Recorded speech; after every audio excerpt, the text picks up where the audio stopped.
Paano ko pinalitan ang background nitong video from this to this? So, madali lang yan. Kung ikaw ay iPhone user, eto, ituturo ko sa inyo.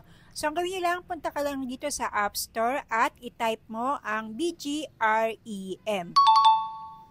At ito ang apps ng BGREM or Remove Background Video. So, na-download ko na siya. So, ang gagawin ko na lang ay open ito. Tapos, ito makikita nyo, upload your media. So, ang pipiliin ko itong sa video. Sa papalitan ko ang background nitong video.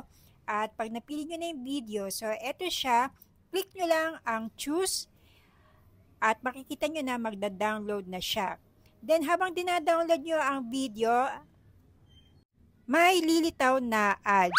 So, meron diyan nakalagay na skip ads. So, skip nyo lang yan para mag-continue ang pagda-download nitong video. And then, ayan, makikita nyo sending video to a server.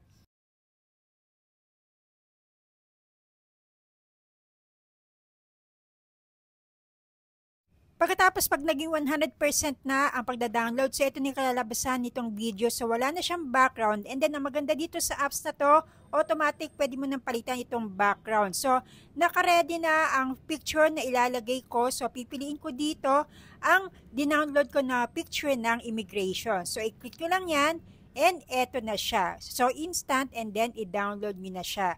And then makikita nyo, ayan, removing background. So, medyo matagal ang pagda-download. So, play speed ko na to ng 2 times para mas mapabilis tayo.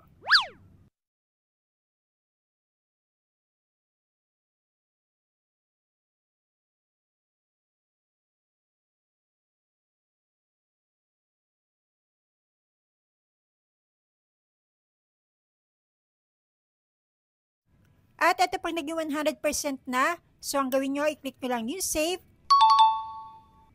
Pagkatapos punta kayo sa gallery nyo at ito na ang finished product ng video ko na pinalitan ko ng background. Kaya kung kayo ay iPhone user, BGREM lang ang apps na kailangan nyo download. Libre lang ito at yan ang solusyon lalo na at hindi na libre ang background remover sa CapCut.